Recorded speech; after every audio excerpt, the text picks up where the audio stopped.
So just the other day, Max Blumenthal, who I've interviewed many times, he came back from Nicaragua, from a vacation in Nicaragua. And here's his story.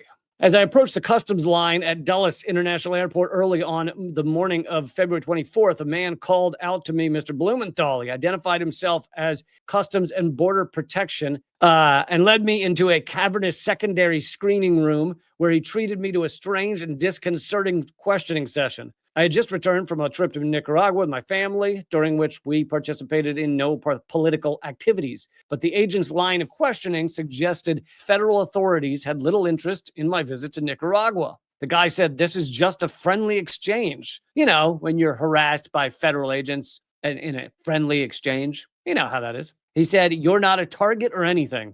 Isn't that what they always say to people when they're a target? You're not a target.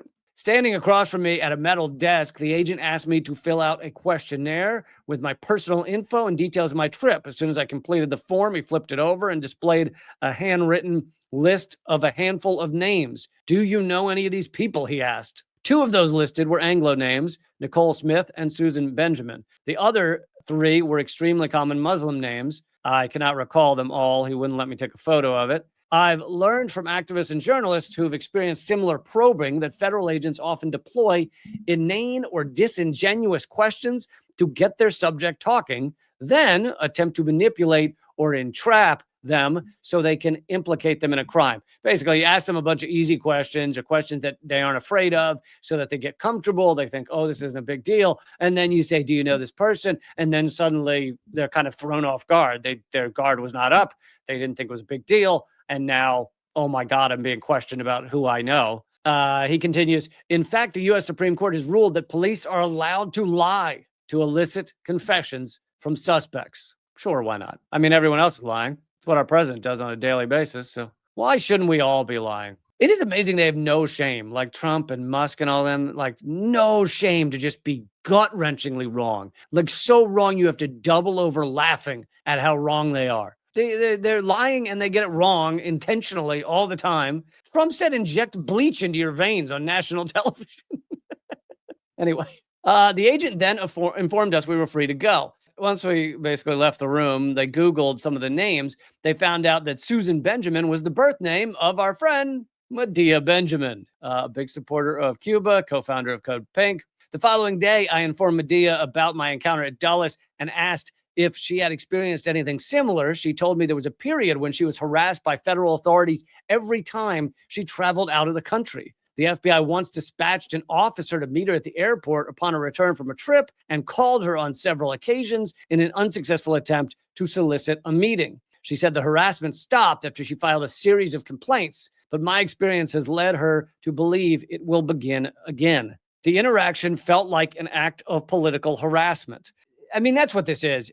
This serves two purposes. One is to, go after some people adjacent to Max Blumenthal, like Medea Benjamin. But I think more importantly, it's to make people scared, especially journalists, activists. They don't need to arrest you to put it in your head that you could be arrested. They don't need to separate you from your family to put it in your head that you could be separated from your family. So Max, who has founded and runs a successful journalism outlet called the Grayzone, he now has to think about the fact like, oh, every time I fly, I might be arrested. Maybe I'll just be arrested for 10 hours. Maybe I'll be arrested for years. Who knows? Who knows what this country's about now? This harassment seemed to signal an escalation against journalists and activists who've expressed anti-war, anti-Zionist views. I can only speculate on what the Fed's ultimate objective was. However, I know of several anti-war activists who have had FBI agents appear at their doors over the past several months asking questions about Iran and individuals with Muslim or Arab names.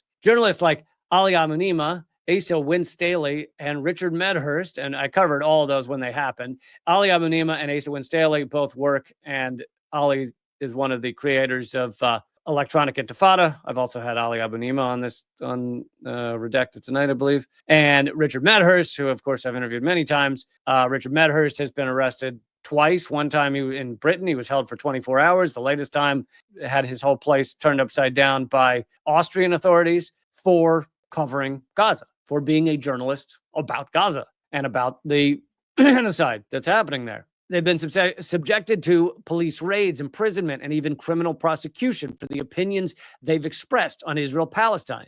My colleague at the Grayzone, Kit Clarenberg, was detained by British counter-terror cops and grilled for hours about his journalism on London's machinations in Ukraine and beyond. Another one of our contributors, Jeremy Lafredo, spent several days in Israeli prison and was ordered to self-deport after authorities falsely accused him of assisting an enemy during wartime. I covered that when it happened as well. They were threatening him with life in prison for doing journalism in Israel, basically where he just covered that Iran had missiles had landed in, I think, Tel Aviv. And basically for covering that, which, by the way, NPR also covered, for covering that, they arrested him and said they might pursue life in prison in Israel. That's what happened to Max, and seems to be happening to every member of the Grayzone. This story is, it's a lot better than it could be. It's not like Max spent days in prison, but it is meant to create a chilling effect, to slow down journalism, to stop people from reporting successfully on these issues. Weirdly, they go after each of us in different ways. I have not been attacked in the way that any of those Grayzone journalists have, probably because I'm not a journalist in the sense of what they call original reporting, right? I'm reporting on the reports. I'm reporting on what Grayzone reported. I'm not, in Gaza on the ground covering this stuff. It kind of removes me by one level, but from being a reporter in that way. However, the way I've been attacked, which many of them have not, is just the incredible shadow banning.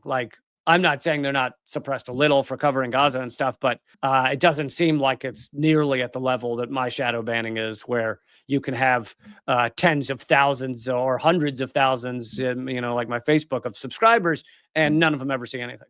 None of them see my posts in, I think, 5 years. So it's interesting they go after us in different ways.